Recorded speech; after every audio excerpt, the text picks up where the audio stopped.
श्री राम। आगे अयोध्या कांड में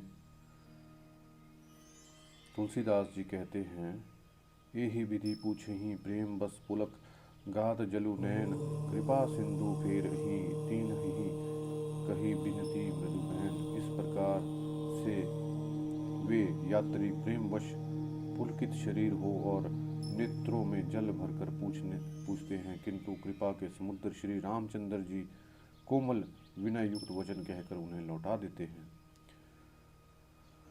जो गांव और पूर्वी रास्ते में बसे हैं, नागों और देवताओं के नगर उनको देखकर प्रशंसापूर्वक ईर्ष्या करते हैं और ललचाते हुए कहते हैं कि किस पुण्यवान ने किस शुभ घड़ी में इनको बसाया था, जो आज ये इतने धन्य और पुण्यमय और परम सुंदर हो रहे हैं। जहाँ जहाँ श्री राम जी के चरण चलते हैं, उनके समान इंद्रपुरी अमरावती भी नहीं, रास्ते के समीप बसने वाले भी पुण्यात्मा हैं, स्वर्ग में रहने वाले देवता भी उनकी सराहना करते हैं। जो नेत्र भरकर सीता जी और लक्ष्मण जी सहित घनश्याम श्री रामचंद्र जी के दर्शन करते हैं, जिन तालाबों और नदियों में श्री रामचंद्र जी स्नान कर लेते हैं, देव सरोवर और देव नदियाँ भी उनकी बड़ाई करती हैं। जिस वृक्ष के नीचे प्रभु जा बैठते हैं, कल्प वृक्ष भी उसकी बड़ाई करने लगते हैं। श्री रामचंद्र जी के चरण कमलों की रज का स्पर्श करके पृथ्वी अपना बड़ा सौभाग्य मानती है। रास्ते में बादल छाए रहते हैं और देवता फूल बरसाते और सिहारते हैं। पर्वत वन और पशु पक्षियों को देखते हुए श्री रामचंद्र जी रास्ते में चलते जा रहे हैं। सीता लखन सहित रघुराई, गांव निकट जब निकस ही जाई। सीता जी और लक्ष्मण जी श्री रघुनाथ जी जब गांव के पास से निकलते हैं, तब आना सुनते ही बालक बूढ़े स्त्री पुरुष सब अपने घर और काम काज को भूलकर तुरंत ही देखने के लिए चल देते हैं।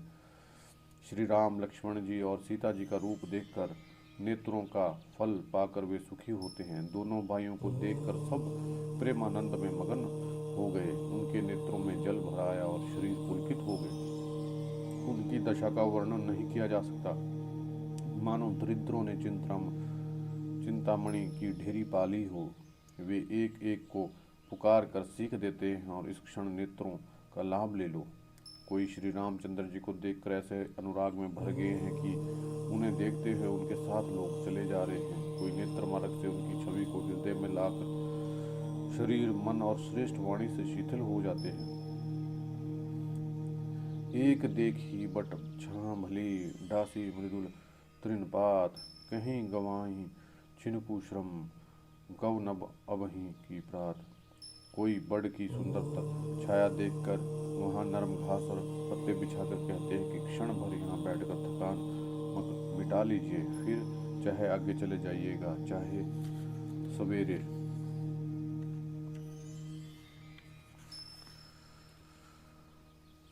हे सुमुखी, कहो तो अपने सुंदरता से करोड़ों कामदेवों को लजाने वाले ये तुम्हारे कौन हैं? उनकी ऐसी प्रेममयी सुंदर वाणी सुनकर सीता जी सुखचा गई और मन ही मन मुस्कुराई। गौरव वर्ण वाली सीता जी उनको देखकर पृथ्वी की ओर देखती हैं। वे दोनों ओर संकोच से सकुचा रही हैं, अर्थात ना बताने में ग्राम की स्त्रियों को दुख का संकोच है और बताने में लज्जा रूपी संकोच। हिरण के बच्चे के सदृश नेत्रों वाली कोकिला सी वाणी वाली सीता जी सकुचा कर प्रेम सहित मधुर वचन बोली। ये जो सहज स्वभाव सुंदर और गोरे शरीर के हैं, इनका नाम लक्ष्मण है, ये मेरे छोटे देवर हैं। फिर सीता जी ने चंद्रमुख को आंचल से ढक कर और प्रियतम श्री राम जी की ओर निहार कर भौहें टेढ़ी करके खंजन पक्षी के से सुंदर नेत्रों को तिरछा करके सीता जी ने इशारे से उन्हें कहा कि ये मेरे पति हैं। यह जानकर गांव की युवतियां इस प्रकार आनंदित हुई मानो कंगालों ने धनराशि ने लूट ली हो। वे अत्यंत प्रेम से सीता जी के पैरों को पकड़ बहुत आशीष देती हैं, शुभकामनाएं देती है कि जब तक शेष जी के सिर पर पृथ्वी रहे तब तक तुम सदा सुहागन बनी रहो और पार्वती जी के समान अपने पति जी की प्यारी होए। हे देवी, हम पर कृपा ना छोड़ना, हम बार बार हाथ जोड़कर विनती करती हैं जिससे आप फिर इस रास्ते लौटें और हमें अपनी दासी जानकर दर्शन दें। सीता जी ने उन सबको प्रेम की प्यासी देखा और मधुर वचन कहकर उनका भली भांति संतोष किया, मानो चांदनी ने कुमुदनियों को खिलाकर पुष्ट कर दिया हो। उसी समय श्री रामचंद्र जी का रुख जानकर लक्ष्मण जी ने कोमल वाणी से लोगों से रास्ता पूछा। यह सुनते स्त्री पुरुष दुखी हो गए, उनके शरीर पुलकित हो गए और नेत्रों में जल भर आया। उनका आनंद मिट गया और मन ऐसे उदास हो गए मानो विधाता की दी हुई संपत्ति छीन लेते हो। कर्म की गति समझकर उन्होंने धैर्य धारण किया और अच्छी तरह निर्णय करके सुगम मार्ग बतला दिया। तब लक्ष्मण जी और जानकी जी सहित श्री रघुनाथ जी ने गमन किया और लोगों को प्रिय वचन कहकर लौटाया, किंतु उनके मनों को अपने साथ ही लगा लिया। लौटते हुए स्त्री पुरुष बहुत ही पछताते हैं और मन ही मन देव को दोष देते हैं। परस्पर विषाद के साथ कहते हैं कि विधाता ने सभी काम उल्टे किए हैं। वह विधाता बिल्कुल निरंकुश, स्वतंत्र, निर्दय और निडर है, जिसने चंद्रमा को रोगी और कलंकी बनाया, कल्पवृक्ष को पेड़ और समुद्र को खारा बनाया। उसी ने इन राजकुमारों को वन में भेजा है। जब विधाता ने इनको वनवास दिया तब उसने भोग विलास व्यर्थ ही बनाए हैं। जब तक बिना जूते के नंगे पैर रस्तों में चल रहे हैं, तब तक विधाता ने अनेकों वाहन व्यर्थ ही रचे हैं। जब ये कुश और पत्ते बिछाकर जमीन पर ही पड़े रहते हैं, तब विधाता सुंदर सेज, पलंग, बिछौने किस लिए बनाता है। विधाता ने जब इनको बड़े बड़े पेड़ों के नीचे का निवास दिया, तब उज्ज्वल महलों को बनाकर व्यर्थ ही परिश्रम किया। जो ये सुंदर और अत्यंत सुकुमार होकर मुनियों के वस्त्र पहनने और जटा धारण किए, फिर करतार ने भांति भांति के गहने और कपड़े व्यथा ही बनाए हैं। जो ये कंद मूल खाते हैं और जगत में अमृत आदि भोजन व्यर्थ ही हैं। कोई एक कहते हैं ये स्वभाव से सुंदर है, ये अपने आप प्रकट हुए ब्रह्मा के बनाए हुए नहीं हैं। हमारे कानों, नेत्रों और मन के द्वारा अनुभव में आने वाली विधाता की करनी जहाँ तहाँ वेदों में वर्णन करके कहता है, वहाँ तक 14 लोकों में ढूंढे देखो ऐसे पुरुष और स्त्रियां कहाँ हैं। इन्हें देखी विधि मनु अनुरागा, पटतर जोग बनावे लागा। किन्हें बहुत श्रम एक न आए, ते ही ईर्षा बनी आए दुराए। इन्हें देखकर विधाता का मन अनुरक्त हो गया, तब वह भी इन्हीं के उपमा के योग्य दूसरे स्त्री पुरुष बनाने लगा। उसने बहुत परिश्रम किया, परंतु कोई उसकी अटकल में नहीं आए, खरे नहीं उतरे। इस ईर्ष्या के मारे उसने इनको जंगल में लाकर झुका दिया है। कोई एक कहते हैं, हम बहुत नहीं जानते, हाँ अपने को परम धन्य अवश्य मानते हैं, और हमारी समझ में वे बड़े पुण्यवान हैं जिन्होंने इन्हें देखा है और जो देख रहे हैं और देखेंगे। इस प्रकार प्रिय वचन कहकर सब नेत्रों में जल भर कर लेते हैं और कहते हैं कि अत्यंत सुकुमार शरीर वाले दुर्गम कठिन रास्तों में कैसे चलेंगे। स्त्रियां स्नेहवश विकल हो जाती है, मानो संध्या के समय चकवी।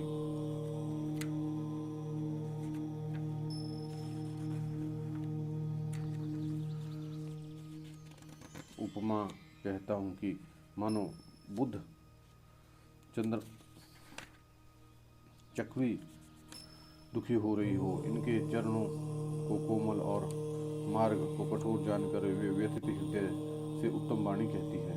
इनके कोमल और लाल चरणों को छूते ही पृथ्वी वैसे सकुचा जाती है जैसे हमारे हृदय सकुचा रहे हैं। जगदीश्वर ने यदि इन्हें वनवास ही दिया तो रास्ते को पुण्य में क्यों नहीं बना दिया।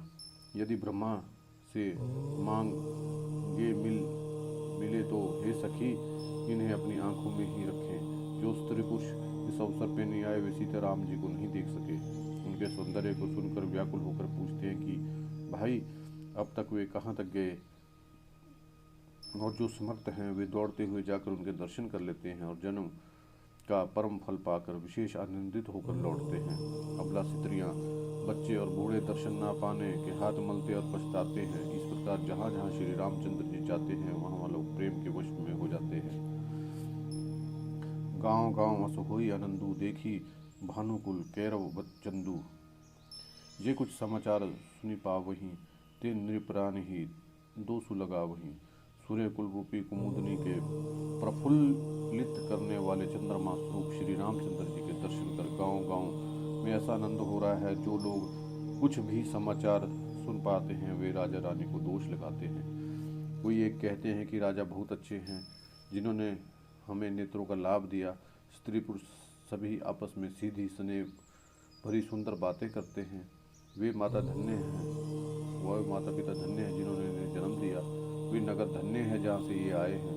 वह देश, पर्वत, वन और गांव धन्य है, और वही स्थान धन्य है जहाँ जहाँ ये जाते हैं। ब्रह्मा ने उसी को रच कर सुख पाया जिससे ये श्री रामचंद्र जी सब प्रकार से स्नेही हैं। पथिक रूप श्री राम लक्ष्मण जी की सुंदर कथा सारे रास्ते गांव में छा गई।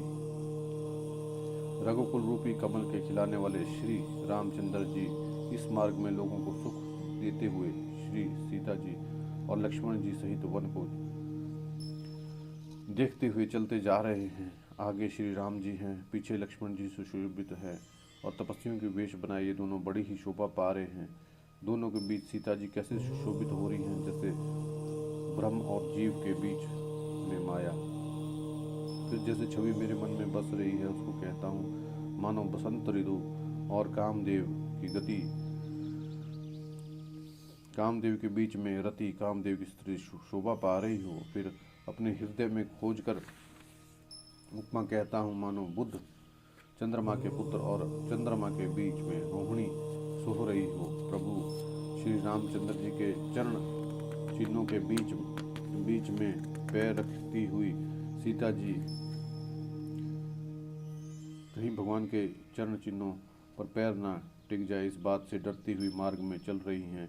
श्री लक्ष्मण जी, सीता जी और रामचंद्र जी दोनों के चरण चिन्हों को बचाते हुए उन्हें दाहिने रखकर रास्ता चल रहे हैं। श्री राम जी, लक्ष्मण जी और सीता जी की सुंदर प्रीतिवाणी का विषय नहीं है, अतः वो कैसे कही जा सकती है। पक्षी और पशु भी उनकी छवि को देखकर मगन हो रहे हैं। पथिक रूप श्री रामचंद्र जी ने उनके भी चित्त चुरा लिए हैं। प्यारे पथिक सीता जी सहित दोनों भाइयों को जिन जिन लोगों ने देखा उनका भाव का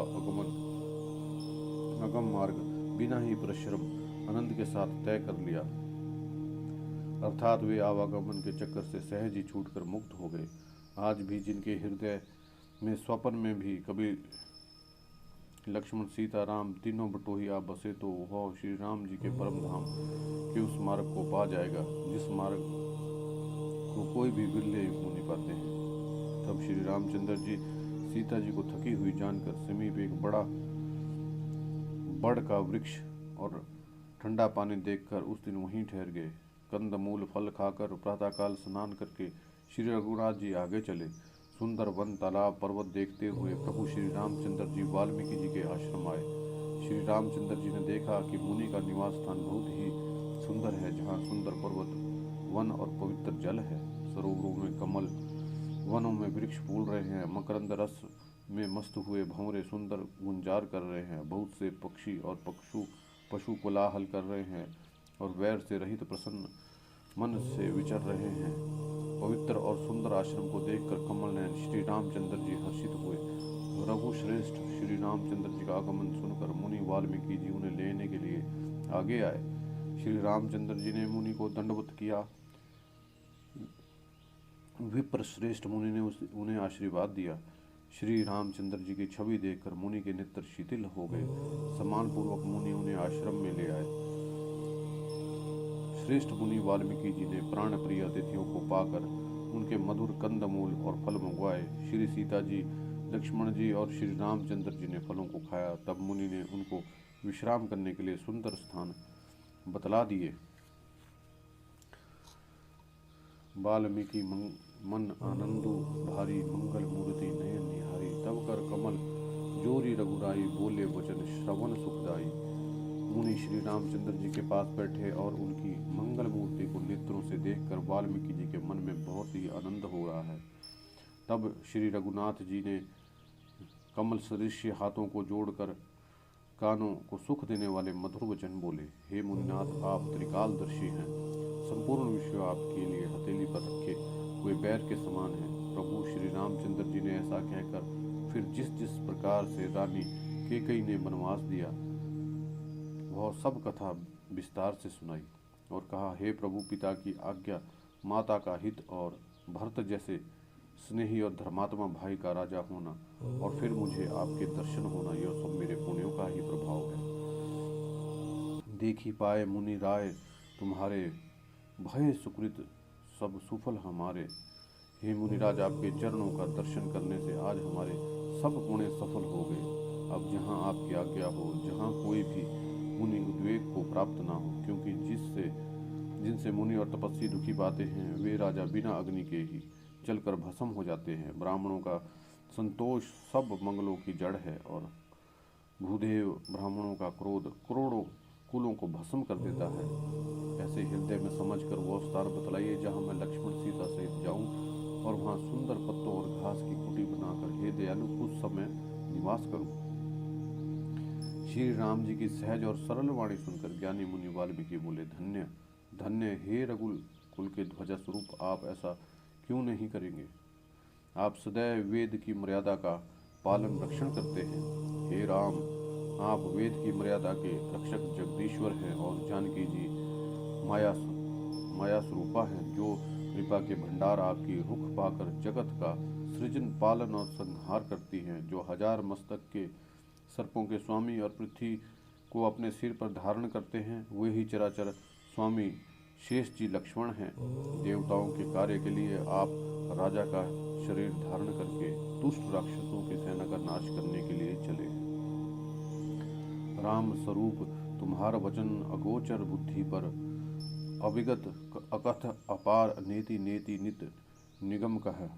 हे राम, आपका स्वरूप वाणी के अगोचर बुद्धि से परे अव्यक्त अकथनीय और अपार है।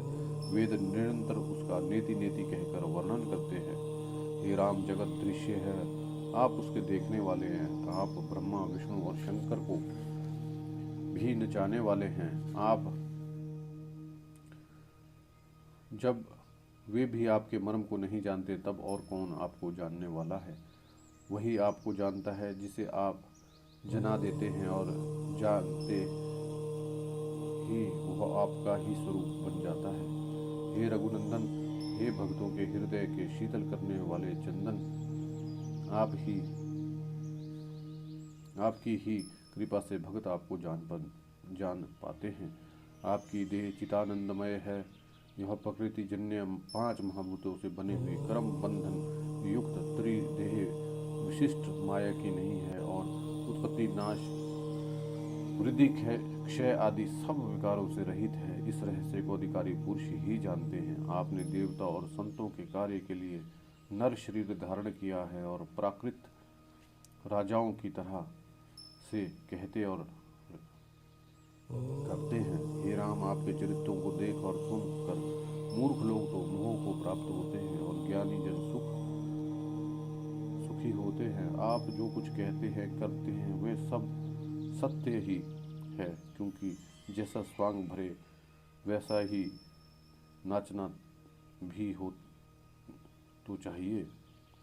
आपने मुझसे पूछा कि मैं कहाँ रहूं, परंतु मैं यह पूछते चाहता हूँ कि जहाँ आप ना हो वहाँ स्थान बता दीजिए, तब मैं आपके रहने के लिए स्थान दिखलाऊं।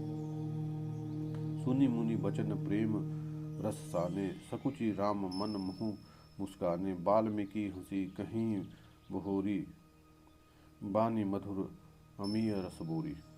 मुनि के प्रेम रस से सने हुए वचन सुनकर श्री रामचंद्र जी सकुचाकर मन में ही मुस्कुराए। वाल्मीकि जी हंसकर फिर अमृत रस में डूबी हुई मीठी वाणी बोले, हे राम जी सुनिए, अब मैं वे स्थान बताता हूँ जहाँ आप सीता जी लक्ष्मण जी समेत निवास करिए, जिसके कान समुद्र की भांति आपकी सुंदर कथा रूपी अनेक सुंदर नदियों से निरंतर भरते रहते हैं, परंतु कभी पूरे तृप्त नहीं होते। उनके हृदय आपके लिए सुंदर घर हैं और जिन्होंने अपने नेत्रों को चातक बना रखा है, जो आपके दर्शन रूपी मेघ के लिए सदा ललायित रहते हैं, तथा जो भारी भारी नदियाँ समुद्र झीलों का निरादर करते हैं और आपके सौंदर्य रूप की एक बूंद जल से सुखी होते हैं। अर्थात आपके दिव्य सच्चानंद स्वरूप के किसी एक अंग की जरा सी झांकी के सामने स्थूल सूक्ष्म कारण तीनों जगत अर्थात पृथ्वी स्वर्ग और ब्रह्मलोक तक सौंदर्य का तिरस्कार करते हैं। हे रघुनाथ जी, उन लोगों के हृदय रूपी सुखदायी भवनों में आप भाई लक्ष्मण जी और सीता जी सहित निवास कीजिए। जसु तुम्हार मानस विमल हंसिनी जीहा, जासु मुक्ता हल गुण गन चुनई राम बसहु ही तासु। आपके यश रूपी निर्मल मानसरोवर में जिसकी जीभ हंसनी बनी हुई आपके गुण समूही मोतियों को चुगती है, हे राम जी आप उसके हृदय में बसिए। जिसकी नासिका प्रभु के पवित्र और सुगंधित सुंदर प्रसाद को नित्य आदर के साथ ग्रहण करती है और आपको अपर्ण करके भोजन करते हैं और आपके प्रसाद रूपी वस्त्र भूषण धारण करते हैं। शीस नवहि सुर गुरु द्विज देखी, प्रीति सहित करि विनय विशेषी। कर नित कर ही राम पद पूजा, राम भरोसे हृदय नहीं दूजा। जिनके मस्तक देवता गुरु और ब्राह्मण को देखकर बड़ी नम्रता के साथ प्रेम सहित झुक जाते हैं, जिनके हृदय नित्य श्री रामचंद्र जी के चरणों की पूजा करते हैं और हृदय में श्री रामचंद्र जी का ही भरोसा है, दूसरा नहीं, तथा जिनके चरण श्री रामचंद्र जी के तीर्थों में चल कर जाते हैं, हे राम जी आप उनके मन में निवास करते हैं। जो नित्य आपके मंत्र राज को जपते हैं, राम नाम रूप को जपते हैं और परिवार सहित आपकी पूजा करते हैं, जो अनेकों प्रकार से तर्पण और हवन करते हैं और ब्राह्मणों को भोजन कराकर बहुत दान देते हैं तथा गुरु को हृदय में आपसे अधिक बड़ा जानकर सर्वभाव से सम्मान से उनकी सेवा करते हैं और ये सब कर्म करके सबका एकमात्र यही फल मांगते हैं कि श्री रामचंद्र जी के चरणों में हमारी प्रीति हो और लोगों के मन रूपी मंदिरों में सीता जी रघुकुल को आनंदित करने वाले आप दोनों बसिए। जिनके ना तो काम क्रोध मद अभिमान और मोह है, न लोभ है, न क्षोभ है, न राग है, न द्वेष है, न कपट है, दंभ और माया ही है, हे रघुनाथ आप उनके हृदय में निवास कीजिए। जो सबके प्रिय और सबका हित करने वाले हैं, जिन्हें दुख और सुख तथा प्रशंसा और गाली समान है, जो विचार कर सत्य और प्रिय वचन बोलते हैं और जो जागते सोते आपकी ही शरण है और आपको छोड़कर जिन्हें दूसरी कोई गति नहीं है, हे राम जी आप उनके मन में बसिए। जो पराई स्त्री को जन्म देने वाली माता के समान जानते हैं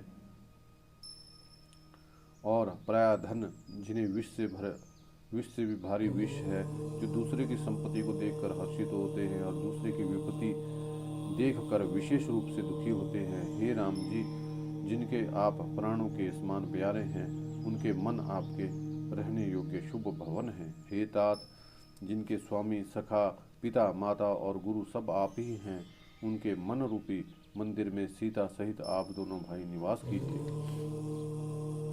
जो अवगुणों को छोड़कर सबके गुणों को ग्रहण करते हैं, ब्राह्मणों और गौ के लिए संकट सहते हैं, नीति निपुणता में जिनकी जगत में मर्यादा है, उनका सुंदर मन आपका घर है। गुण तुम्हार समझू निज दोषा, जेहि सब भांति तुम्हारा भरोसा। राम भगत प्रिय लागहि जेहि, तेहि उर बसहु सहित विदेहि। जो गुणों को आपका दोषों को अपना समझता है, जिसे सब प्रकार से आपका ही भरोसा है और राम भगत जिसे प्यारे लगते हैं, उनके हृदय में आप सीता सहित निवास कीजिए। जाति पांति धन धर्म बड़ाई प्यारा परिवार और सुख देने वाला घर सबको छोड़कर जो केवल आपको ही हृदय में धारण किए रहते हैं, हे रघुनाथ जी आप उनके हृदय में रहिए। स्वर्ग नरक मोक्ष जिनकी दृष्टि में समान है, क्योंकि वह जहाँ तहाँ सब जगह केवल धनुष बाण धारण किए आपको ही देखता है, जो कर्म से वचन से और मन से आपका दास है, हे राम जी आप उनके हृदय में डेरा डालिए। जिनको कभी कुछ नहीं चाहिए और जिसका आपसे स्वाभाविक प्रेम है, आप उसके मन में निरंतर निवास कीजिए, वह आपका अपना घर है। इस प्रकार मुनि श्रेष्ठ वाल्मीकि जी ने श्री रामचंद्र जी को घर दिखाए। उनके प्रेम पूर्ण वचन श्री रामचंद्र जी के मन को अच्छे लगे। फिर मुनि जी ने कहा, हे सूर्य कुल के स्वामी सुनिए, अब मैं इस समय के लिए सुखदायक कहता हूँ। चित्रकूट गिरि करहु निवासु, तह तुम्हार सब भांति सुपासु। स्याउ सुहावन काननु चारु, करी के हरि मृग बिहग बिहारू। आप चित्रकूट पर्वत पर निवास कीजिए, वहाँ आपके लिए सब प्रकार की सुविधा है। सुहावना पर्वत है, सुंदर वन है, वह हाथी, सिंह, हिरण, पक्षियों का विहार स्थान है। वहाँ पवित्र नदी है जिसकी पुराणों ने प्रशंसा की है और जिसको अत्रि ऋषि जी की पत्नी अनुसूया जी ने अपने तपोबल से लाई थी। वह गंगा जी की धारा है, उसका मंदाकिनी नाम है। वह सब पाप रूपी बालकों को खा ढालने के लिए डायन स्वरूप है। अत्रि आदि बहुत श्रेष्ठ मुनि वहाँ निवास करते हैं, जो योग जप और तप करते हुए शरीर को कसते हैं। हे राम जी, चलिए सबके परिश्रम को सफल कीजिए, पर्वत श्रेष्ठ चित्रकूट को भी गौरव दीजिए। महामुनि वाल्मीकि जी ने चित्रकूट की अपरिमित महिमा बखान कही। तब सीता जी सहित दोनों भाइयों ने आकर श्रेष्ठ नदी मंदाकिनी में स्नान किया। श्री रामचंद्र जी ने कहा, लक्ष्मण, यह बड़ा अच्छा घाट है, अब यहीं कहीं ठहरने की व्यवस्था करो। तब लक्ष्मण जी ने पयस्विनी नदी के उत्तर के ऊंचे किनारे को देखा और इसके चारों ओर धनुष जैसा एक नाला फिरा हुआ है। नदी मंदाकिनी उस धनुष की प्रत्यंचा है और शम, दम, दान, बाण है। कलयुग के समस्त पाप उसके अनेकों हिंसक पशु रूप निशाने हैं। चित्रकूट ही मानो अचल शिकारी है, उसका निशाना कभी चूकता नहीं, जो सामने से मारता है। ऐसा कहकर लक्ष्मण जी ने स्थान दिखलाया। स्थान को देखकर श्री रामचंद्र जी ने सुख पाया।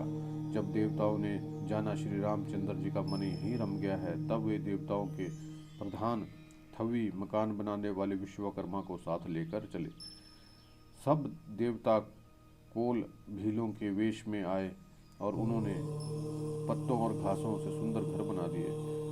दो ऐसी सुंदर कुटियाएं बनाई जिसका वर्णन नहीं हो सकता। उसमें एक बड़ी सुंदर छोटी थी और दूसरी बड़ी थी। लक्ष्मण जी और सीता जी सहित श्री रामचंद्र जी सुंदर घास पत्तों में घर में शोभामायन है, मानो कामदेव मुनि का वेश धारण करके पत्नी रति और बसंत ऋतु के साथ शोभित है। उस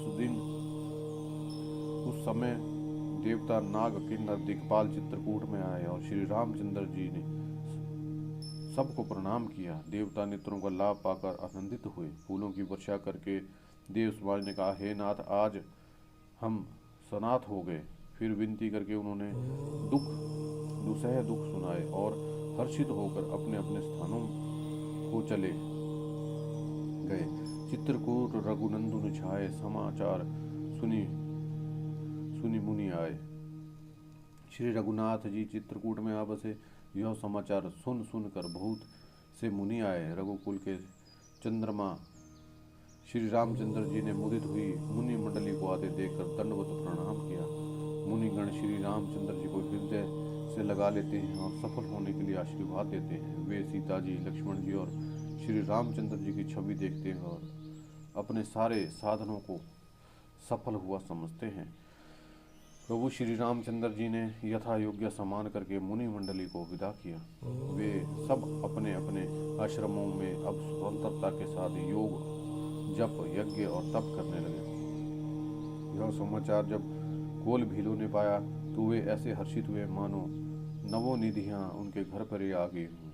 वे दोनों में कंद मूल फल भर भर चले, मानो दरिद्र सोना लूटने चले हों। उनमें से दोनों भाई को पहले देख चुके थे। उनसे दूसरे लोग रास्ते में जाते हुए पूछते हैं। इस प्रकार श्री रामचंद्र जी की सुंदरता कहते सुनते सब ने आकर श्री रघुनाथ जी के दर्शन किए। भेंट आगे रखकर वे लोग जोहार करते हैं और अत्यंत अनुराग के साथ प्रभु को देखते हैं। वे मधुर हुए जहाँ तहाँ मानो चित्र लिखे से खड़े हैं। उनके शरीर पुलकित है और नेत्रों में प्रेमाश्रुओं के जल की बाढ़ आ रही है। जय श्री राम।